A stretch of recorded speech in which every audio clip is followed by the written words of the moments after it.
움직이는 하나님 나라 축구의 신학과 인문학 첫 번째 시간입니다.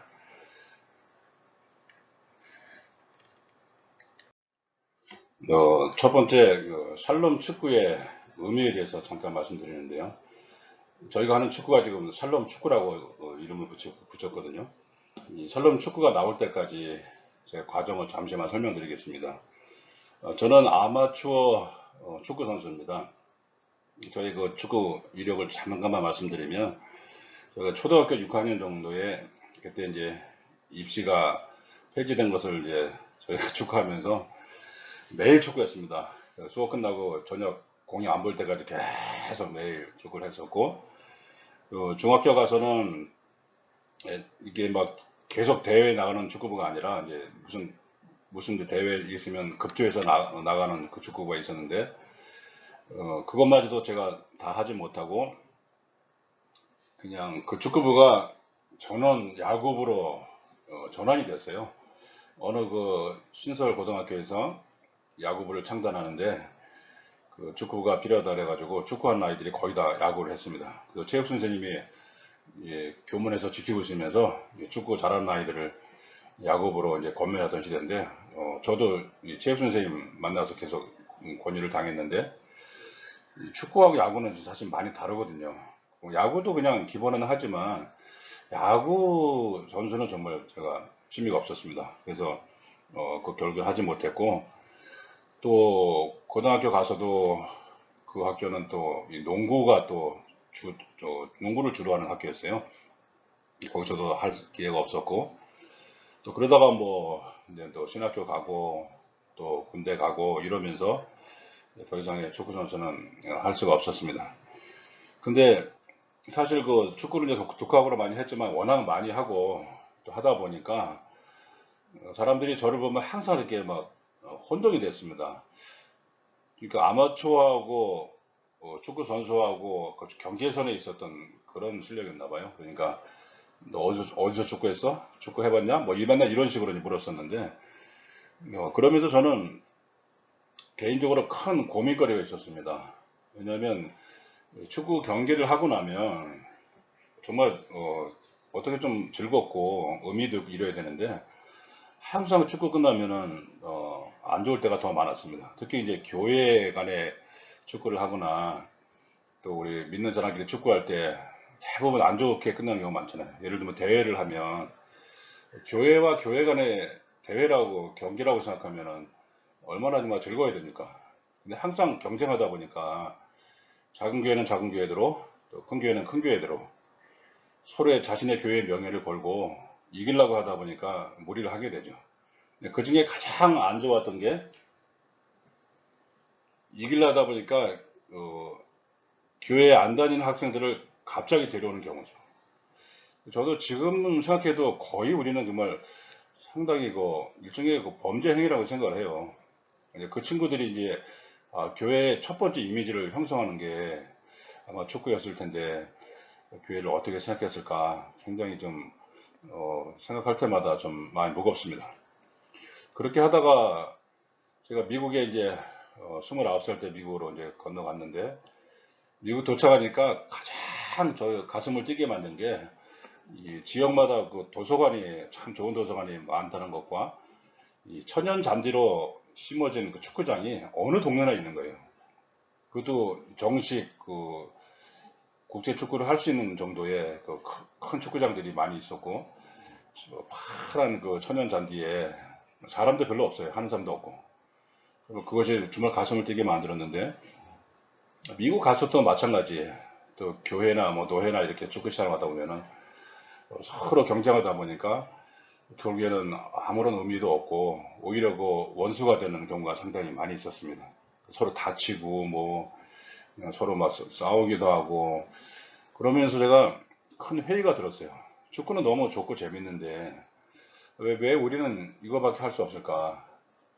축구는 뭐 이렇게만 해야 되는 것일까? 그렇게 고민하다가 제가 또 이제 목회를 시작하면서 잠시 축구하다가 또 목회자가 축구하기는 좀 쉽지가 않더라고요. 조금만 뭐 실수해도 그냥 뭐라 그러니까 더 이상 하지 못하고 약 10년 정도 축구를 안 한 것 같아요. 그 좋은 축구장이 많은 미국에서도 축구를 거의 못하고 그렇게 지났는데, 한참 시간이 지난 다음에 제가 이제 한국으로 나오기 몇 년 전에 어느 저희 지역에서 가장 큰 교회가 있었는데, 그 교회 성도님들이 찾아와가지고 선교 축구팀을 만들자, 도와달라 그렇게 말씀해서, 처음에는 엉터리로 하면 못한다 그렇게 얘기를 해가지고, 마침 저희 지역에 있었던 그 축구 감독님이 계셨어요. 한국에서부터 코치 감독님 하신 분이라 그분을 모셔다가 축구 기술을 많이 배웠어요. 좀 어른이 되어서도 배울 수 있다는 것을 그때 깨달았습니다. 그렇게 해서 뉴 코리안스라는 새로운 한국인이라는 그런 팀을 만들어서 저희 지역에서 활동을 했었는데, 연습을 하면서 제대로 배우면서 하니까 정말 아마추어계에서는 강팀이 되더라고요. 그래서 웬만한 뭐 조기 축구나 이런 팀을 이길 정도로 상당히 재미있게 그렇게 지내고 왔는데, 그것이 계기가 되어서 정말 선교 축구를 하려면 어떻게 운영해야 되겠는가, 거기에 대해서 많이 고민하고, 또 이제 여러 또 이론도 접하고 이렇게 자료를 하나씩 모아갔습니다. 그리고 한국에 들어와서 2010년부터 이제 홈스쿨 유나이티드라는 그런 우리 아마추어 축구팀을 운영하면서 지금 거의 한 10년째 가까이 되고 있는데, 그때 축구 감독을 하면서 많이 이제 축구 이론과 신학을 많이 이제 깨우게 됐고, 축구의 신학적인 요소, 인문학적인 요소가 많다는 것을 그때 많이 깨닫게 되었습니다. 이런 이제 축구를 종합해서 이제 샬롬 축구라고 이제 이 의미를 붙이게 되었는데, 이 샬롬 축구는 샬롬이라는 말 자체가 평화, 뭐 조화, 균형, 온전함 이런 뜻이잖아요. 그래서 이걸 종합해서 샬롬 그러는데, 그 한마디에 다 들어 있습니다. 샬롬 축구는 이 승패를 따지지 않고 골을 세지 않는 축구예요. 그래야만 샬롬이 임합니다. 만약에 승패를 따지고 골을 세기 시작하면 샬롬이 임하지 않습니다. 이것을 저희가 이렇게 어떻게 보면 간단한 일 같은데, 이것을 이제 발견하기까지 하나의 결정적인 계기가 있었어요. 미국에서 저희 이제 큰아이가 축구 클럽에 이제 가입해서 거기서 이제 같이 따라다녔는데, 저희 아이가 좀 몸도 약하고 축구에 뭐 은사가 없어서 가면은 그냥 골키퍼나 아니면 제일 뒤에 수비에 서 있거나 이러더라고요. 코치가 이제 제가 오면은 좀 넣어주고 제가 안 보이면 빼고 뭐 이런 식으로 했었어요. 하루는 이제 우리 아이가 이제 유난하게 축구 공도 이제 차지도 못하고 가만히 서 있는 모습을 보면서 제가 좀 마음이 답답했어요. 그 뒤에 가서 서 있어 보니까 이 슈팅 보드라 그래가지고 나무 판으로 만들어 놓은 슈팅 연습을 하기 위해서 뻥 차면 같이 튀어나오고 이런 그 슈팅 보드 있잖아요. 그 슈팅 보드를 마침 있더라고요. 거기다 대고 제가 빵빵 찼습니다. 한참 차고 있는데 어떤 그 이태리 사람이 오더니 축구 좀 해봤냐고 그러더라고요. 그래서 제가 한국에서 축구 좀 많이 했다고 그랬더니, 우리 코치들이 모여서 축구하는 그 모임이 있는데 거기 좀 와보라고 그러더라고요. 그래서 한번 갔더니 주중에 진짜 모이더라고요. 그럼 가끔 학교 축구 코치들이 모이는 것이니까 이제 기본 수준도 있고 축구를 하는데, 한참 이제 경기를 하는데 골을 안 세요. 뭐 누가 하더라고요. 그래서 지금 몇 대 몇이냐 그러니까, 그런 걸 왜 세네요 골을. 재밌게 하면 되지 뭐하러 골을 세? 그러면서 그냥 승패도 없이 그렇게 하더라고요. 너무 즐겁게 하고 있는 거예요. 그때 제가 충격을 받은 겁니다. 이렇게 하면 되는데, 너무 간단한 원리잖아요. 골 안 세고 승패 안 가리고. 그것을 보면서, 물론 이제 축구가 직업인 사람들, 축구가 정말 축구 프로 선수들은 그럴 수가 없죠. 승패를 내야 되고, 또 원치 않는 뭐 반칙도 하고 막 거치기도 하고 막 이러는데, 그거는 말 생존을 위해서 어쩔 수 없다고 쳐도, 축구가 직업이 아닌 일반 사람들, 그냥 취미로 하고 건강을 위해서 하는 사람들이 왜 그렇게 이기려고 하고 너무 다치게 하고 막 이럴까. 했는데 이분들이 아주 한꺼번에 그 고민을 지워진 거예요. 그리고 그들은 그 장난으로도 내기를 안 하더라고요. 우리 한국 사람들은 뭐 짜장면 내기, 피자 내기 해가지고 뭐 금방 또 이기면은 뭐 피자 냄새 난다 하고 뭐 짜장면 냄새 난다 하고 막 약 올리고 막 그랬는데, 전혀 그런 게 없었어요. 그냥 자기가 무슨 뭐 결혼 기념일이라든지 뭐 생일이라든지 이런 거를 당한 사람들이 먹을 걸 싸와요. 싸워서 쫙 돌려서 같이 먹고, 뭐 축제 분위기에서 같이 먹고, 이런 식으로 지내서 제가 한 2년 동안 정말 거의, 야, 이 땅에 축구에 하나님 나라가 임한 것 같은 그런 체험을 하면서 2년 동안 너무 뭐 재밌게 했었습니다. 그러면서, 아, 정말 앞으로 우리가 축구를 할 때 이런 식으로 하면 얼마나 좋겠나 그런 생각이 들어서 승패를 따지지 않고 골을 세지 않는 축구, 그걸 이제 우리 홈스쿨 유나이티드 팀의 축구팀에 적용을 하게 된 것입니다. 그 아이들에게 골 세지 말고 승패 따지지 말고 대신에 그러면은 어떤 아이들은 그래요. 아, 그럼 무슨 재미로 축구해요? 축구가 더 재미있어집니다. 왜냐하면 이기고 지는 게 없는 대신에 축구 문화를 발표하는 거예요. 평소에 연습하고 갈고 닦은 그 축구 문화를 축구장에서 발표하는 거예요. 그러니까 발표니까 일종의 축제 분위기가 됩니다. 서로가 잘하면 박수 쳐주고 상대팀이 멋있는 플레이를 하거나 골을 넣으면 그때도 막 박수 쳐주고 잘했다 그러고 그러니까 자동적으로 하나님 나라가 거기서 임하는 거죠. 그리고 이 샬롬 축구에서는 반칙이 없습니다. 그러니까 물론 반칙할 수 있지만 반칙하면 금방 회개하고 잘못했다 그러고 이렇게 세워주고 막 그러잖아요. 그러니까 자동적으로 반칙을 허용하지 않는 그런 축구를 하게 됩니다. 원래 반칙이라는 거는 이 인간의 죄성을 아주 선명하게 나타내는 행위입니다. 축구에서 직접 프리킥이나 간접 프리킥에 해당되는 그런 그 반칙들의 종류를 한번 보세요. 이게 다 인간의 죄성을 아주 적나라하게 표현한 겁니다. 넘어뜨리거나 밀거나 뭐 때리거나 이거 전부 다 인간의 죄성이잖아요.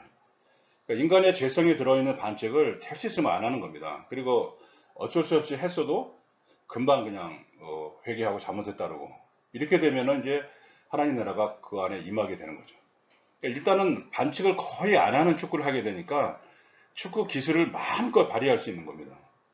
일단은 일본 선수들은 혹시 나를 차지 않을까 넘어뜨리지 않을까 불안해서 잘 못하잖아요. 근데 이거는 뭐 반칙을 안 하니까 마음껏 놓고 축구 기술을 발휘하니까 재밌는 축구가 되는 거죠. 그러니까 샬롬 축구는 승패를 가리지 않는 대신에 골을 세지 않는 대신에 축구 문화를 발표하고 축구 기술을 마음껏 발휘하는 그런 축구가 되는 것입니다. 그러니까 이것이 자동적으로 하나님 나라와 관계가 있는 축구가 되는 거죠. 그리고 이 아름다움을 추구하는 축구인데요. 보통 우리가 엘리트 스포츠에서는 구호가 세 가지입니다. 보다 높게, 보다 빠르게, 보다 강하게 뭐 이런 식으로 하는데 거기서 빠진 것이 보다 아름답게입니다. 보다 아름답다는 것은 사실 여러 다양한 사람들이 같이 어울려서 서로 다치지 않고 서로 즐겁게 하는 게 아름다움이잖아요. 저희 홈류 축구팀은 전 가족 축구팀을 저희가 축구를 해요. 그래서 아빠들도 오고 엄마들도 올 수 있고 또 중고등학생들 또 어린아이들 심지어는 뭐 6살, 7살 먹은 아이도 같이 할 수가 있거든요. 그게 가능한 이유는 승패를 안 가리고 골을 안 세니까 가능한 겁니다. 예를 들면 내가 이기려고 하는데 7살짜리가 거기서 막 알짱거리고 해봐요. 그럼 당장 나가라 그러고 막 그렇게 되죠.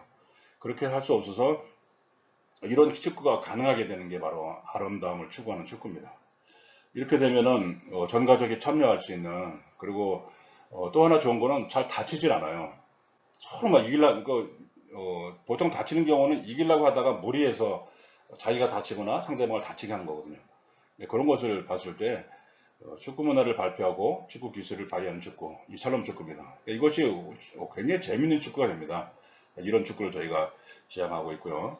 또 아름다움을 추구하고 있고 또 이 샬롬, 그래서 저희 팀은 이제 공식 구호가 샬롬입니다. 샬롬은 평화와 조화와 균형과 온전함을 추구한다 그랬죠. 이렇게만 외쳐도 벌써 축구 분위기가 싹 달라지는 거예요. 보통 우리가 화이팅 화이팅 하는데 이 파이팅은 두 가지 의미에서 쓰지 않습니다. 왜냐하면 파이팅 그러면 말 그대로 싸우자는 얘기니까 파이팅 그러고 들어가면 진짜 싸우더라고요. 샬롬 그러고 들어가면은 잘 싸우지 않게 돼요. 그리고 파이팅은 이게 영어식 표현이 아니에요. 이건 일본식 용어인데 미국 사람들은 화이팅이라는 말 쓰지도 않습니다. 알아듣지 못합니다. 보통 그냥 화이팅에 해당되는 말은 뭐 힘내자, 뭐 cheer up, let's go, 뭐 이런 식으로 얘기를 하지 화이팅 그러지 않거든요. 이렇게 해서 화이팅 대신에 샬롬이라고 썼을 때 정말 분위기가 달라지고 또 그런 축구를 추구하게 돼서 저희 하는 축구가 특징을 한마디로 말하라 그러면 샬롬 축구다 그렇게 말하고 있는 것입니다. 그 다음 그러게 이 축구에 신학적인 요소가 있다고 그랬잖아요. 이 축구의 이 신학은 제가 이거 축구를 이제 감독하면서 또 같이 하면서 보면 와 이게 축구에 이게 신학적인 요소가 있다 그걸 발견하고 놀랍니다. 그래서 발견할 때마다 이제 메모를 하고 그래서 이제 정리를 해봤는데 먼저는 이제 땅에 대한 생각이죠. 땅에 대한 생각에서 이 땅을 정식 경기장에서 한 선수에게 주어진 땅의 면적이 약 98평이랍니다. 나에게 주어진 땅이 98평인 거죠. 그러면 그 땅은 하나님이 나에게 주신 이 선물로 받은 땅이다 그렇게 생각하고 그 땅을 잘 관리하는 겁니다. 이것은 마치 가나안의 땅을 분배받은 것처럼 그런 생각이 들죠. 그걸 잘 가꾸고 지켜야 하는 것입니다.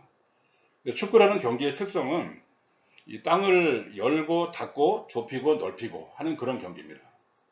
이것은 이제 미식 축구하고 아주 이제 대비가 되는데요. 미식 축구는 땅을 정복하는 개념이에요.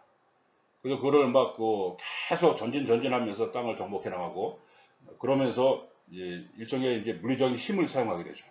그 미식 축구 선수들은 체격도 엄청나지만 많은 충돌을 하잖아요. 쾅쾅 부딪히면서 그것이 보는 사람에게는 뭐 어떤 매력이 될지 모르지만 실제로 지금 미국에서 문제가 되고 있는 게 미식 축구 선수가 은퇴했을 때 이 뇌진탕 증세가 그렇게 많이 일어난답니다. 언어 장애도 오고 이런 데서 이것은 사실은 축구 스포츠를 하면서 몸이 좋아져야 되는데 오히려 사람을 해치는 그런 경기가 돼서 이 축구는 그렇게 막 부딪히고 막 정복하고 그런 개념이 아니라 땅을 열고 닫고 좁히고 넓히고 이런 경기이기 때문에 훨씬 더 신학적인 의미가 있습니다. 참고로 아까 말씀드린 그 개념을 보면 이게 이 축구장을 우리 이미지를 떠올릴 때 여호수아 장군과 그의 백성들이 가나안 땅에 들어가서 정복을 하고 하나님께서 제비를 뽑게 하셔서 각 지파에게 땅을 나눠주잖아요. 12지파에게. 그럼 12지파의 인구수, 특징, 그들의 어떤 그 영적 성숙도 뭐 이런 걸 다 종합해서 이렇게 땅을 나눠주셨잖아요. 그럼 땅이 크든 작든 자기가 선물로 받은 땅에서 최선을 다해서 공격하고 또 수비도 하고 이러면서 땅을 하나님 나라의 문화를 여기에 땅에 심는 것입니다. 이거를 좀 응용하자면 이 축구장이 이렇게 있다 그러면은 이 축구장이 하나님 나에게 주신 영역이다, 선물이다 그렇게 생각하면 내가 최선을 다해서 수비할 때는 수비하고 공격할 때는 공격하고 이렇게 마음을 먹게 되는 거죠. 이게 일종의 축구를 통한 그 땅의 신화라고 볼 수가 있어요.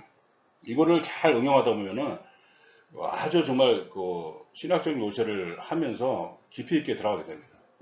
예를 들면 내가 아까 한 사람에게 주어진 땅이 98평이라고 했잖아요. 내가 게을러서 혹은 귀찮아가지고 내가 수비를 하지 않으면 옆에 있는 나의 동료가 와서 그 대신 막아줘야 되거든요. 그러면은 그 친구는 약 200평의 땅을 관리를 해야 되는 거예요. 내가 안 하니까. 그리고 만약에 또 내가 또 두 명이 더 하는 데면 300평의 땅을 한 사람이 커버해야 되는 그런 경향이 생겨서 엄청나게 많이 부담이 되는 거죠. 이래서는 안 되니까 이 나에게 주신 땅을 잘 관리한다. 이 땅이라는 거는 내 삶의 영역이잖아요. 그래서 하나님이 맡기신 나의 삶의 영역에서 내 생활 전선이나 학교나 직장이나 이런 나에게 주신 영역에서 최선을 다한다. 그런 마음을 축구를 통해서 확인할 수가 있게 되는 거죠. 그리고 축구의 신학 중에서 저희 이 팀의 총 표어가 움직이는 하나님 나라입니다. 하나님 나라인데 그냥 가만히 있는 나라가 아니라 역동적으로 움직이는, 무빙하는 그런 하나님 나라 개념이거든요. 그래서 성령의 은사로 조화를 이루는 하나님 나라의 모형을 축구를 통해서 맛볼 수가 있습니다. 성령의 많은 은사 중에서 분류하자면은 공격형 은사가 있어요. 예를 들면 뭐 신유, 예언, 능력 행함, 방언, 통역 이런 은사들은 주로 이제 눈에 띄는 공격형 은사가 되죠. 그리고 이 공수를 연결하는 미드필드형 그런 은사들은 믿음, 영분별, 권면의 은사 이런 은사들이 있습니다. 또 이 수비형 은사들은 뭐 지혜 은사, 가르침의 은사, 섬김의 은사 이런 은사들이 또 같이 포함할 수 있겠습니다. 이렇게 각자가 받은 은사대로 조화를 이루면서 이렇게 나가면 하나님 나라의 지는 모형 같아요. 그리고 은사라는 거는 자기가 좋아서 할 수도 있지만 어떨 때는 힘들어도 해야 되기 때문에 하는 경우도 많거든요. 은사는 사용하라고 주신 거예요. 이거를 그냥 묻어버리면 안 됩니다. 그래서 은사를 주신 하나님께 감사하면서 써야 되기 때문에 어떨 때는 내가 누구나 다 막 공격하고 골 넣고 그런 걸 좋아하잖아요. 근데 내가 수비를 안 하면, 내가 미드필더 역할을 안 해주면 이 전체 팀이 잘 움직이질 않거든요. 그러니까 내가 하기 싫어도 어떤 거는 내가 해야 되기 때문에 하는 부분이 있어요. 그게 바로 은사입니다. 이렇게 하다 보면은 서로 이제 조화를 이루게 되죠. 또 이것이 하나님 나라의 모형으로 작용하게 됩니다. 그리고 주어진 시간과 공간에서 하나님 나라의 문화를 건설하게 되는 것입니다. 축구 시간은 영원히 주어지지 않죠. 예를 들면 뭐 우리가 90분 하자면 90분이라는 시간 내에서 또 어떤 그 주어진 축구장 공간에서 여기서 하나님 나라의 문화를 건설하게 되는 것입니다. 그러니까 우리에게 맡겨진 시대가 있어요. 다윗은 그의 시대에 하나님을 섬겼듯이 우리는 우리 시대에 하나님 나라를 섬기게 되는 겁니다. 이것이 끝나고서 어떤 사람들은 뭐 축구 주어진 시간이 있는데 열심히 최선을 다하지 않고 대충 하다가 끝나면은 뭐 한 게임 더 할 수 있는데 그건 아무 소용이 없습니다. 주어진 시간에 최선을 다해야 되고요. 또 공간이 작든 크든 거기서 열심히 해야 되는 겁니다. 뭐 좁다고 막 불편하고 그러면은 의미가 별로 없습니다. 그것이 바로 움직이는 하나님 나라의 하나의 그 요소가 되는 것이죠. 그 다음에 이제 축구와 또 인문학도 연결이 됩니다. 이 축구에는 각 민족의 문화와 역사가 담겨 있습니다. 그래서 나중에 이제 하나씩 살펴보겠지만 뭐 남미 대륙이나 유럽이나 아시아나 아프리카나 이런 대륙의 각 나라들의 축구를 보면 거기에 각 팀의 고유한 그 문화와 역사가 담겨져 있어요. 이거를 잘 주의 깊게 보면은 자동적으로 세계사 공부가 됩니다. 원래 세계사 공부가 좀 딱딱하잖아요, 방대하고. 근데 축구에 관련된 일들을 이렇게 중심으로 하다 보면은 재미가 있고, 첫째는 나중에 보면 이게 통합이 돼요. 쫙 연결이 되면서 상당히 재밌어집니다. 그런 것이 다 이제 인문학적인 요소가 되고요. 또 축구에는 각 팀과 선수의 세계관이 담겨 있습니다. 어떤 그들의 철학, 그들의 어떤 그 가치관 이런 것이 담겨 있기 때문에 상당히 재밌어요. 이거를 파악하다 보면은 자동적으로 인문학적인 성찰을 할 수가 있게 됩니다. 축구는 안 하는 나라가 별로 없잖아요. 전 세계에서 축구를 거의 다 하기 때문에 자동적으로 세계사 공부를 하게 됩니다. 우리가 잘 모르는 나라가 경기를 하게 되면 그냥 저 무슨 나라에 이렇게 넘어가는 게 아니라 저 나라는 어떤 나라지 이렇게 찾아보면 자동적으로 재미있는 세계사 공부를 연결할 수가 있습니다. 예를 들면 제가 2014년에 2014년 월드컵 때 우리 한국하고 알제리하고 경기를 했었잖아요. 저희가 알제리한테 져서 많은 사람들이 실망을 했는데 그때 제가 이 알제리라는 나라가 어떤 나라인가 그걸 한번 찾아봤어요. 그랬더니 이 알제리가 우리나라 6.25 전쟁 때 이 프랑스 군대 소속으로 왔더라고요. 그러니까 이 알제리 단대로 온 게 아니라 알제리 용병들이 프랑스 군대에 속해가지고 자원해서 왔다는 거예요. 근데 나중에 보니까 이 알제리 용병의 역사가 상당히 오래되고 상당히 사연이 많더라고요. 한마디로 이 알제리 용병은 일당백이에요. 정말 용감한 병사고 돈과 상관없이 자신이 주어진 임무를 잘 감당하는 그런 용병으로 소문이 나 있습니다. 그리고 우리나라 6.25 전쟁 때 대한민국을 구하기 위해서 온 16개국 중에 프랑스 군대에 속한 알제리 병사들이 약 50여 명 있었는데 이들이 정말 전설적으로 신화적으로 용감하게 싸웠다고 합니다. 이것을 보면서 알제리가 더 그런 역사가 있었구나. 그걸 알고 나니까 대한민국이 축구에서 진 거는 참 안타까운 일이었지만 그렇다고 해서 알제리에 대해서 분노하거나 그런 마음이 없어지더라고요. 또 그런 일이 있었구나. 알제리하고 경기하는 바람에 그걸 알게 된 거예요. 이런 식으로 각 축구 경기뿐만 아니라 여러 문화와 역사를 살펴보면은 세계사 공부에 많은 도움이 돼서 인문학적인 통찰력을 할 수가 있게 됩니다. 이것이 굉장히 일종의 축구를 통한 보너스 같아요. 선물인 것 같아요. 굉장히 좋은 연결점이 되어서 앞으로도 인문학에 연결되는 그런 사항들이 있다면 소개해 드리겠습니다. 그러면 이제 축구에서 얻는 유익, 이건 뭐 한두 가지가 아니지만 우리 크리스천의 입장에서 보면은 제일 먼저 이 성품의 변화를 꾀할 수가 있습니다. 이건 매우 중요한 일인데, 특별히 우리 홈스쿨 하는 가정은 성품의 변화를 많이 사모하잖아요. 정말 다른 건 몰라도 성품만이라도 좋게 변화되면 얼마나 좋을까 많이 하잖아요. 근데 이 성품의 변화가 생각보다 쉽지 않습니다. 그리고 야, 자녀를 앉혀놓고 너 성품이 이래야 된다 저래야 된다 그러면 잘못하면 잔소리 되고, 이걸 어떻게 이 훈련시킬 수 있는 방법이 그렇게 많지는 않아요. 근데 축구장에서는 그 사람의 진짜 성품이 그대로 드러납니다. 원래 인격이라는 것은 만들어진 거예요. 후천적으로 갈고 닦아서 만들어낸 게 인격이기 때문에 그 사람의 원래 기질, 원래 성품은 잘 나타나지 않습니다. 그거는 오히려 축구장에서 적나라하게 나타나기 때문에 아, 제가 성품이 정말 저렇구나 이러면서 성품이 변화가 되는데, 이것이 남을 통해서 변화가 됩니다. 그러니까 다른 사람이 축구하는 걸 보면서 다른 사람이 나에게 일종의 거울의 역할을 해주는 거예요. 그거 보면서 아, 저러면 참 좋다. 아, 저러면 안 되겠다.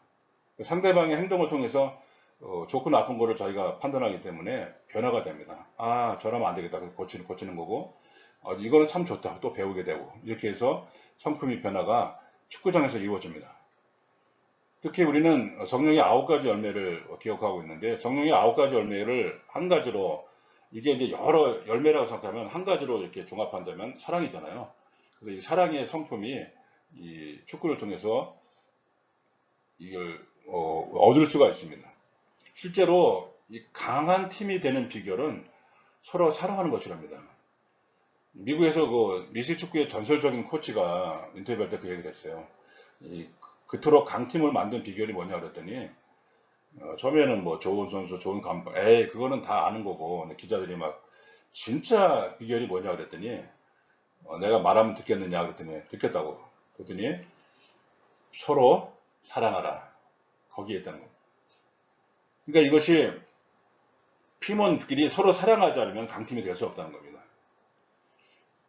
예를 들면 옆에 있는 자기 동료 선수가 막아주지 않으면은 잘못하면 다칠 것 같아요. 근데 그래서 막 사랑하는 마음으로 자기가 막 뛰어가서 같이 막아주고 이러면서 강팀이 된다는 겁니다. 근데 비싼 돈을 들여가지고 막 여기저기 수집한 그런 팀이라고 해서 갑자기 강팀이 되지 않습니다. 그냥 자기가 그냥 받은 만큼만 하고 있기 때문에 잘 못하는 경우가 있는데, 그런 경우에는 오히려 기대했던 강팀이 되지 않는 것입니다. 이 사랑이라는 그런 열매가 꼭 저희가 이거 근본적으로 나타나는 것이고요. 그 외에도 이 강함, 지구력이라는 것은 이제 집중력을 의미하죠. 주어진 경기 시간 내에 한눈 팔지 않고 쭉 집중할 수 있는 그런 것이 또 필요하고요. 또 정직을 배우게 됩니다. 저희 팀에서는 심판의 역할이 그렇게 크지 않아요. 예를 들면 뭐 코너킥이나 뭐 드로인이나 이런 것 때 마지막에 맞은 사람이 손들라 그러거든요. 그러면 저 맞았어요 이렇게 손들면 그냥 심판이 그쪽으로 그냥 불면 되니까 자동적으로 자기가 솔직하게 얘기를 하라는 것입니다. 그래서 저는 어떤 아이는 이것을 가르쳐 줬더니 저희 팀이 많이 지고 있는데 또 말해도 안 될 거를 저요 여기 저 맞았어요 그래가지고 내가 속으로 웃었는데, 어쨌든 그런 정직한 성품들이 여기서 길러지게 됩니다. 또 겸손해야 되고요. 불굴의 정신, 용기, 이것도 또 축구를 통해서 얻을 수 있게 됩니다. 또 결정력, 이것을 우리가 살아갈 때 끊임없는 선택의 연속인데 결정을 내야 돼요. 슛을 하든지 패스를 하든지 뭐 크로스를 하든지 꼭 그렇게 해야 되는데 머뭇거리다가 더 일을 망치는 경우가 많거든요. 그럴 때 경우에는 저희가 책임지고 확실하게 결정할 수 있는 결정력을 이 축구를 통해서 얻게 됩니다. 그다음에 도전 정신, 자기보다 강한 팀이 날지라도 한번 부딪혀보고 해보는 그런 또 정신도 필요하고요. 또 축구에서 이 품이라는 성품이 필요합니다. 이 품위는 이길 때나 질 때나 상관없이 기본 품위를 지켜야 됩니다. 그래서 이 독일의 이 선수와 감독으로 월드컵을 우승했던 그 베켄바우라는 선수 있죠. 리베로의 원조라고 하는 그 베켄바우는 항상 강조하는 게 축구 선수들끼리 품위를 지키자는 겁니다. 예를 들면 선수들 가랑이 사이로 공을 집어넣거나 그쪽으로 드리블하거나 빼거나 이런 거를 굉장히 싫어했습니다. 그러니까 서로가 그거는 품위가 없다는 거예요. 그런 식으로 하는 거는. 요즘은 뭐 노룩 슛이라 그래가지고 뭐 딴 데 보면서 슛하고 이런 거를 뭐 어떤 사람이 얘기하던데 그것도 상대방을 좀 약간 조롱하는 행위라 품위에 맞지 않습니다. 그래서 항상 품위를 잘 갖춰라. 그리고 축구할 때 보면 이제 유니폼 같은 것도 이렇게 막 마음대로 그냥 뭐 바지를 올리거나 양말 쭉 내리거나 이런 것도 품위 없으면 해당되는 거죠. 그 품위를 가지고 하는 연습이 필요하고요. 또 성실해야 되고 또 자비, 상대방을 배려하고 상대방이 다쳤을 때 멈추고 같이 조치를 취해주는 그런 것도 다 자비에 들어가고요. 또 인내할 수 있어야 됩니다. 우리가 골을 많이 먹었다 할지라도 인내하면서 또 기회가 온다고 생각하고 하는 게 필요합니다. 실제로 축구에서 만약에 지고 있어도 이 축구 골 들어가는 시간은 뭐 며칠 안 걸립니다, 사실은요. 한 번에 기회가 오면 또 만회할 수 있는 것이기 때문에 끊임없이 인내하면서 할 수가 있다는 거죠. 그 다음에 온유해야 되고, 또 친절해야 되고, 또 절제하고, 기쁨을 드리고, 이런 성품들이 축구를 통해서 얻는 첫 번째 유익입니다. 그리고 성품이 변화되는 거, 다른 것을 하기 쉽지 않은데, 우리 샬롬 축구에서 이 성품의 변화를 매우 강조하고 있습니다. 그리고 실제로 아이들이 이 축구를 통해서 성품이 지금 변화되고 있습니다. 처음에는 서로 몰라요. 서로 그러고 막 서로 비난하고 자기도 못하면서 다 남보고 뭐라 그러고 막 이러는 게 있는데 하다 보면 이제 거울처럼 서로를 발견하게 돼요. 그러면서 알게 모르게 변화되는 모습을 보가 있습니다. 그 다음에 이제 판단력과 분별력인데요. 이 축구에서 나오는 동작이 약 1200가지라고 합니다. 우리 대한민국 축구 국가대표팀 주치를 오랫동안 하셨던 그 나영무 박사님 얘기한 건데요. 축구에서 나오는 동작이 약 1200가지이기 때문에 이거를 바꿔 말하면 1200가지의 경우를 당한다는 거죠. 이걸 인생으로 비유하자면 우리가 살면서 1200가지 이상의 그런 여러 가지 경우를 만난다는 얘기입니다. 그러한 경우에 그 다양한 동작을 통해서 적절하게 대응하는 거죠. 이것이 인생에 있어서 큰 도움이 됩니다. 축구가 얼마나 다양하고 입체적인 운동인가를 볼 수가 있습니다. 그리고 전도서 3장에 보면은 때의 분별에 관한 말씀이 있잖아요. 돌을 던질 때가 있고 거둘 때가 있고 이런 쫙 나오는데 축구가 바로 그런 해당이 돼요. 내가 지금 슛을 해야 되는지 패스를 해야 되는지 내가 수비할 때 앞으로 나가야 되는지 뒤로 물러서야 되는지 이런 것들이 다 때의 분별에 관한 문제이기 때문에 축구를 하면서 굉장히 빠르게 배우게 됩니다. 나중에는 신속하게 결단할 수 있는 그런 유익을 얻게 되고요. 이것이 나중에 영분별까지 연결이 됩니다. 특히 성령의 은사를 받은 사람들은 축구를 통해서 순간적으로 판단하는 것이 많이 도움이 되어서 영분별하는 데도 상당히 도움이 되는 것을 볼 수가 있습니다. 그 다음에는 이제 다양하고 소중한 만남을 축구를 통해서 얻을 수가 있습니다. 우리 작게는 작게 아는 사람끼리 모이기도 하지만 점점 커지면 이제 생전 모르는 사람들 더 나아가면은 이제 외국 사람들하고도 같이 만날 수 있는 기회가 됩니다. 그리고 사실은 이 남자들끼리는 그렇게 잘 모르는 사람들이 모여가지고 할 수 있는 게 잘 없어요. 근데 축구는 자연스럽게 만날 수가 있거든요. 그때 축구가 아니면은 일생에서 한 번도 만나지 못할 그런 사람들도 있다는 겁니다. 축구를 하기 때문에 최소한 20명 이상이 모여서 서로 얼굴을 익히고 인사하고 이렇게 하는데 내가 한국에 와서 축구할 때마다 좀 아쉽게 많이 느끼는 건데 심지어는 교회끼리 축구를 하는데도 너무 썰렁해요. 이 만남이 얻는 유익이. 보면은 그냥 대충 까딱 인사하고 이렇게 시간 돼가지고 수입판 나와가지고 경기합시다 해서 막 우당탕탕 축구하다가 그냥 수고하셨어요로 가버리고 이런 경우가 상당히 많더라고요. 이거 보면 너무 아쉬워요. 그때 얼마나 좋습니까? 서로가 또 시작하기 전이나 또 쉬는 시간이나 끝나고 나서도 악수하고 인사하고 간단하게 서로 또 대화하고 이러면서 서로가 뭐 앞으로 어떻게 될지 모르잖아요. 그런 좋은 만남을 이어가면 좋겠고, 특히 저희는 이제 미국에서 축구할 때는 자동적으로 세계 각국의 사람들 다 만나기 때문에 저는 이제 깜짝 놀란 게 축구할 때 만나는 그 많은 뭐 유럽, 중남미, 뭐 아시아 이런 사람들 많이 만나다가 뭐 다른 곳에서 그 사람들을 만나게 돼요. 하고 이제 반갑게 인사하는데, 그러고 보니까 그 사람들이 우리 지역에 살고 있었던 거예요. 살고 있었는데 전혀 몰랐었죠. 근데 축구를 해서 알고 보니까 그 다음에는 이제 자연스럽게 인사하게 되는 거죠. 결국에는 인간관계가 넓어지는 거고, 그리고 그들을 만나면서 정말 상당히, 정말 다양한 민족이 있고, 다양한 세계관이 있구나, 이걸 느끼면서 삶이 굉장히 더 풍성해집니다. 이 다양하고 소중한 만남을 축구를 통해서 얻는 거거든요. 이거를 더 귀중하게 여기고 했으면 좋겠어요. 이런 것들이 축구에서 얻는 유익이 됩니다. 그 다음에는 이제 축구 기술의 원리인데요. 이거는 이제 앞으로 계속해서 이제 하나씩 이제 기술의 원리도 배워갈 텐데, 저희가 이제 움직이는 하나님 나라 이 파트에서는 축구의 신학, 축구와 인문학, 축구 기술, 이 세 가지를 축으로 해서 그렇게 말씀을 드릴 것입니다. 소주제로 삼아서 그렇게 말씀을 드리는데, 오늘 그 전체적인 맥락만 얘기를 말씀을 드리면, 특히 우리 아마추어 학생들에게 이제 축구를 가르칠 때 이거 그냥 아무 생각 없이 그냥 뭐에서 뻥뻥 차고 그냥 뭐 이렇게 지나가면은 아무 축구가 늘지는 않습니다. 축구가 아마추어는 아마추어만큼 더 축구가 늘어야 되거든요.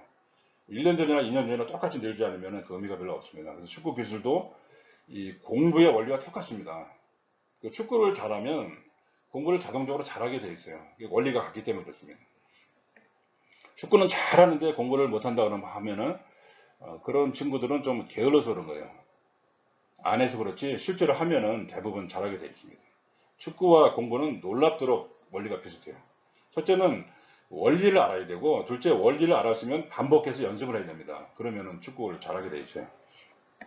그게 이제 먼저 몸에 대한 이해와 응용이 있어야 됩니다. 우리 보통 아이들 축구를 보면 와 모여가지고 그냥 누구 하나 골키퍼 들어가고 거기서 막 슈팅하고 이렇게 하는데, 그렇게 처음부터 배우면 늘질 않아요. 저는 항상 할 때 먼저 이제 워밍업 하면서 알아야 되는 건 내 몸에 대한 이해와 응용을 해야 됩니다. 흔히들 이제 이 발재간이 좋다는 말을 하는데, 발재간이 좋은 게 아니라 이 몸재간이 좋아야 돼요. 발만 기술이 좋은 게 아니고 몸 전체의 균형이 잘 맞아야 됩니다. 이 사람의 발에는 이 공을 찰 수 있는 그 부분이 6가지 정도가 있어요. 내 발의 모양을 잘 평소에 살펴봐야 되고, 내 발에 어느 부분에 공이 맞았을 때 어느 부분이 날아가더라, 이런 식으로 자꾸 원리를 팍 캐게 되면 킥이 굉장히 정확해지고 재밌어지죠. 그리고 이 헤딩도 만약에 그냥 헤딩이라면 그냥 머리로 그냥 맞히는 거다 그렇게 생각하는데, 실제 또 헤딩도 사람의 머리가 크게 세 부분이 있잖아요. 가운데 부분이 있고 오른쪽이 있고 왼쪽이 있잖아요. 그래서 이 공이 만약에 헤딩을 할 때도 내가 어느 부분에 맞히냐에 따라서 방향과 속도가 달라져요. 이것도 공의 내 머리에 오른쪽, 왼쪽, 가운데 이거를 갖다가 잘 응용해서 하면 헤딩을 굉장히 효과적으로 할 수가 있습니다. 많은 외국인 감독들이 우리나라 선수 왔을 때, 특히 국가대표 선수들도 헤더를 제대로 하는 선수가 별로 없다, 그렇게 평가를 해요. 그거는 그냥 의식 안 하고 그냥 해서 그런 것 같아요. 이것들을 잘 내 평소에 응용하면서 그렇게 해 나가면 훨씬 더 고급 축구를 할 수가 있습니다. 그리고 이 공에 대해서도 이해를 하고 공과 친해져야 됩니다. 첫 번째, 우리 아이들이 축구를 할 때 이 공의 구조를 몰라요. 그래서 되는 대로 그냥 아무 데나 뻥뻥 쳐가지고 그렇게 하는 경우가 있는데, 이 공이 이 발하고 어느 부분에 맞아야 이게 제대로 나갈 수 있는가. 스윗 스팟이라고 그러잖아요. 공의 중심부하고 이 발의 중심부하고 정확하게 맞으면은 세게 안 차도 굉장히 멀리 나가고 강하게 나가는 거, 정확하게 나가는 것을 알 수가 있잖아요. 그래서 공에 대한 이해를 가서 공과 친해져야 되고, 이 구기 운동은 공통 원리가 있습니다. 그래서 이 다른 구기 운동을 같이 병행하는 게 좋아요. 특히 그 어린 학생이 있을수록 축구공만 하지 말고 다른 공으로도 이렇게 연결하면 이게 모든 공에는 원리가 있구나, 그렇게 돼서 할 수가 있고, 예를 들면은 이제 처음에 이제 인사이드로 패스를 주고받고 막 이럴 때 잘 안 되는 학생들 있잖아요. 발이 원래 그렇게 능숙한 부분이 아니잖아요. 그랬을 경우는 손으로 해보는 겁니다. 공을 가지고 계속 농구를 하는 거죠. 농구하는 식으로 계속 공을 주고받고 이렇게 하면은 그대로 이 손으로 하듯이 이 발로 계속 하는 거죠. 이게 원리가 똑같죠. 근데 재밌는 거는 발로 잘 못하는 학생들이 손도 못해요. 근데 이거는 괜히 손을 너무 쉽게 생각하는 거예요. 이거 원리 똑같이 그대로 공이 오면은 그대로 받아가지고 그대로 주고 받고 이런 식으로 하면 되는데, 이걸 안 하니까 잘 늘지를 않게 되는 거죠.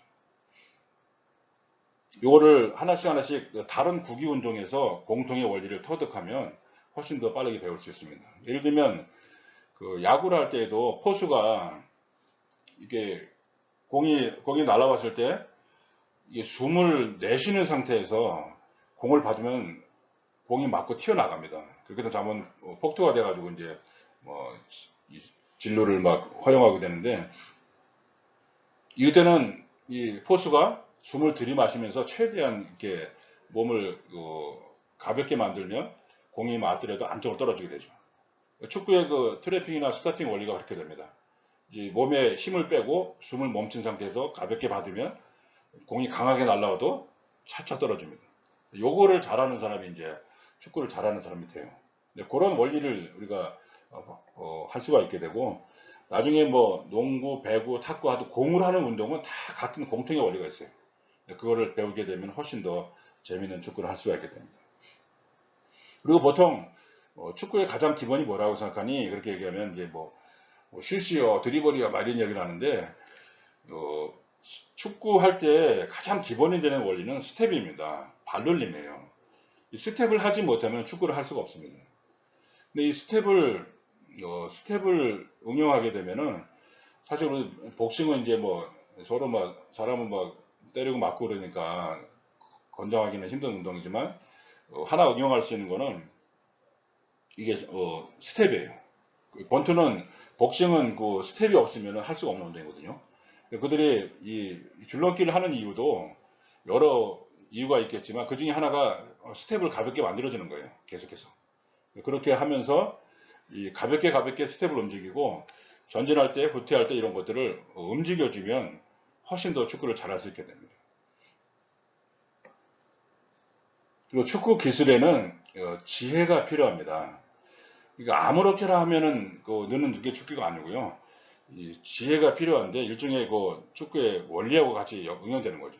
이건 우리가 성령의 은사로 말하면 이제 지혜의 은사에 해당되는 건데, 일단은 축구가 이 생각을 하게 되어서 이럴 때는 어떻게 된다는 것도 사전 지식이 우리에게 있어야 됩니다. 예를 들면 수비할 때 보통 우리 아마추어 축구 선수들은 상대방이 공을 몰고 들어오면 무조건 뒤로 가요. 뒤로 계속 물러나다가 그냥 뻥 차면 그냥 골 먹고 이런 게 많아서, 그러고서 서로 뭐라 그러고 비난하고 그러는데, 이게 지금 악순환되거든요. 일단은 수비의 입장에서 보면은 우선 순위가 있어요.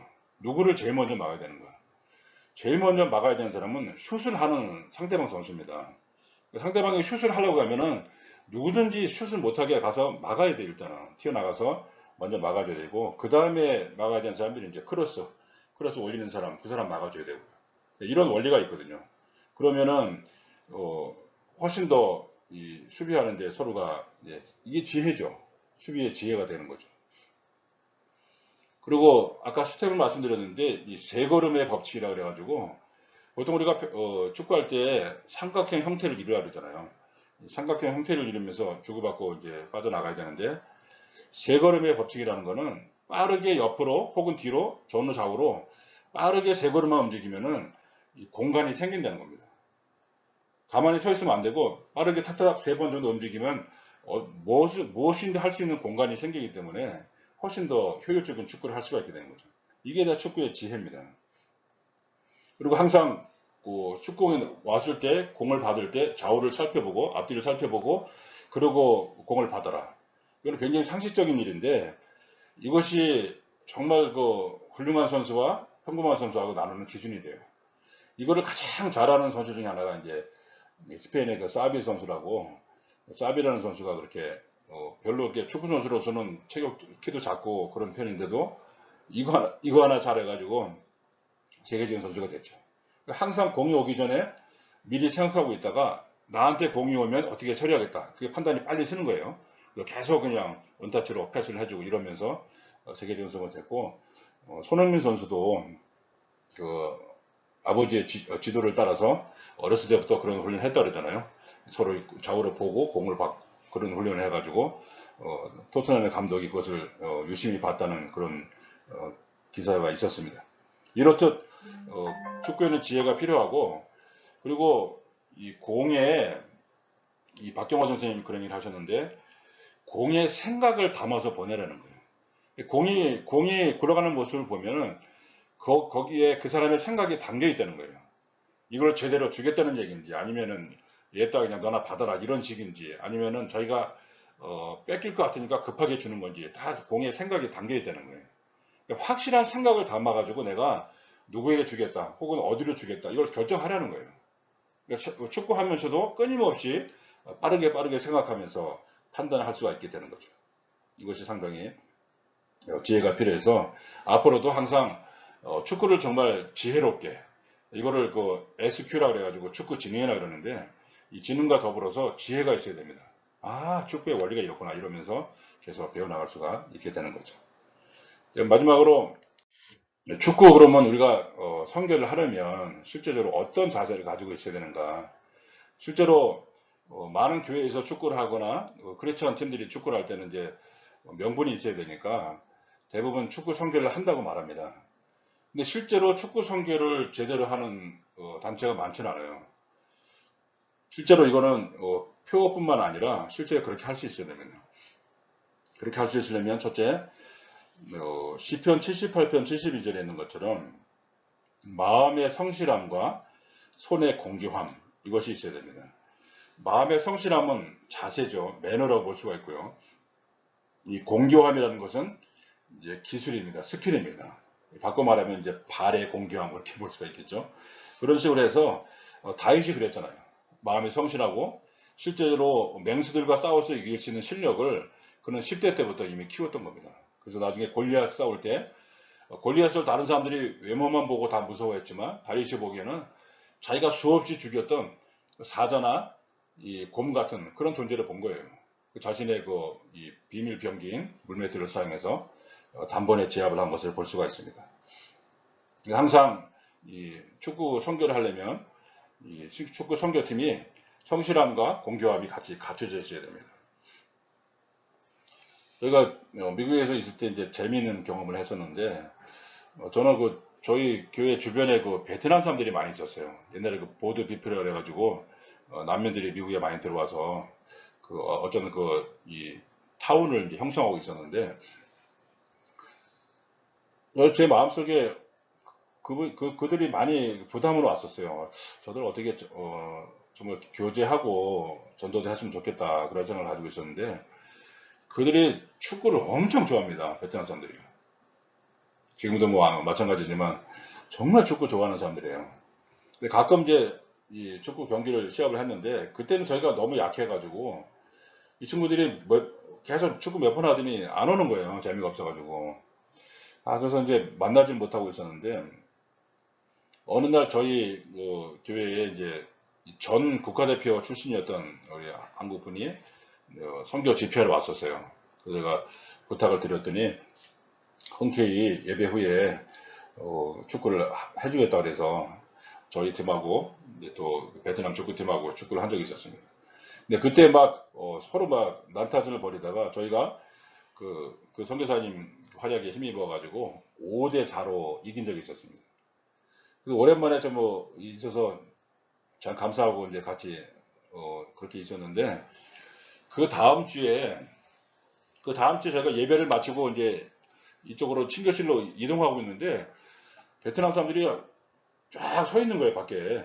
그래서 웬일이냐 그랬더니 지난주에 졌기 때문에 다시 하러 축구하러 왔대요. 그래서 그때 깨달은 게, 와, 선교를 하려면 실력이 있어야 되겠구나.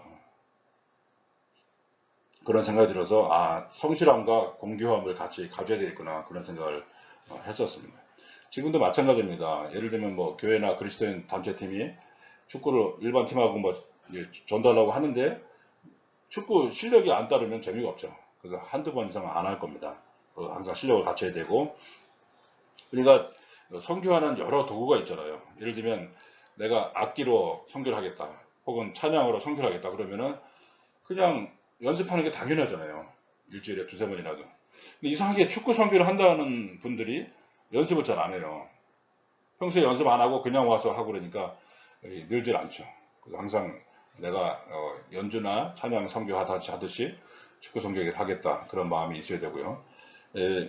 문무의 조화가 이루어야 됩니다. 공부도 하고 축구도 하고 이런 어떤 그 조화가 잘 이루어져서 어떤 팀을 만나더라도 정말 매너 있게 잘 교류할 수 있도록 그렇게 하는 게 중요하고요.